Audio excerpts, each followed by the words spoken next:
ในวันที่20พฤศจิกายนปี2025อยู่ที่สโมสรกองบัญชาการปกสแขวงสวรรณเขตได้จัดพิธีปะทะกถา4วันประวัติศาสตร์ที่สำคัญคือวันชาติที่2ธันวาคมรอบ50ปีในวันที่2ธันวาปี1975หาวันที่2ธันวาปี2025วันเกิดประธานไกรสอนพรหมวิหารผู้นำที่เคารพรักของปวงชนลาวครบรอบ105ปีในวันที่13ธันวาปี1920หาวันที่13ธันวาปี2025วันมหาปฏิวัติเดือนตุลารัสเซียครบรอบ108ปีในวันที่7พฤศจิกายนปี1917หาวันที่7พฤศจิกายนปี2025และวันคล้ายวันเกิดของท่านฟีลิกซ์อังแกนครบรอบ205ปีในวันที่28พฤศจิกายนปี1820หาวันที่28พฤศจิกายนปี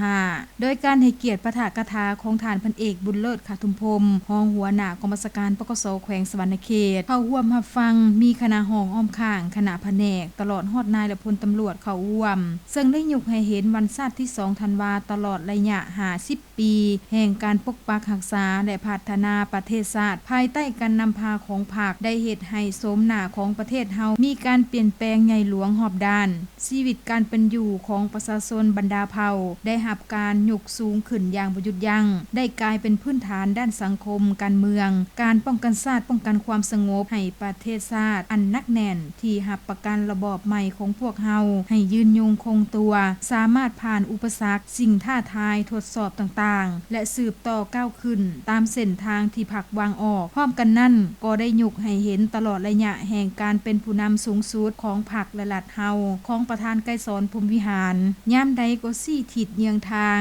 แห่งการก้าวเดินไปสู่ชัยชนะของการปฏิวัติลาวเพิ่นเป็นผู้นำที่เด็ดขาดและมีหัวคิดประดิษฐ์สร้างกล้าคิดกล้าเหตุกล้ารับผิดชอบเป็นแหวนแยงอันใสแจ้งและเป็นแบบอย่างอันประเสริฐเลิศล้ำด้านคุณธาตุการเมืองคุณสมบัติศีลธรรมปฏิวัติแบบแผนวิธีเฮ็ดเวียกก็คือแบบแผนดำรงชีวิตให้แก่พนักงานสมาชิกพรรคนักรบและประชาชนบรรดาเผ่าในทั่วประเทศเพิ่นได้อุทิศชีวิตของตนด้วยความบริสุทธิ์ผ่องใสเพื่อผลประโยชน์ของชาติและประชาชนเพื่อเป็นบทเรียนให้ลูกหลานรุ่นต่อไปเป็นคันทุงแห่งการเต้าโฮมความสามัคคีทั่วปวงชนบรรดาเผ่าสร้างความสามัคคีหักแพงความไว้เนื้อเสื่อใจและได้รับการนับถือจากมหาชนในการจัดตั้งปาฐกถาดังกล่าวแม้นเพื่อเป็นการทบทวนคืนมูลเสื้อการต่อสู้ปลดปล่อยชาติปกปักรักษาและสร้างสาพัฒนาประเทศชาติตลอดระยะ50ปีผ่านมาภายใต้การนำพาชี้นำของพรรคประชาชนปฏิวัติลาว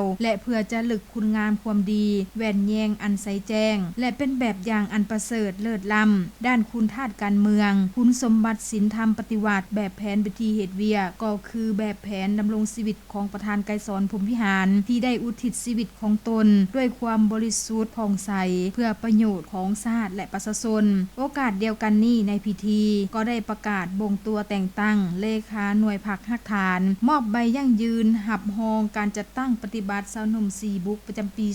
2025และประกาศการดัดแก้สั้นให้พลตำรวจของกองบัญชาการปกสแขวงสวรรณเขตให้เกียรติมอบและประดับสั้นของท่านพันเอกบุญเลิศขาทุมพรมรองหัวหน้ากองบัญชาการปกสแขวงสวรรณเขต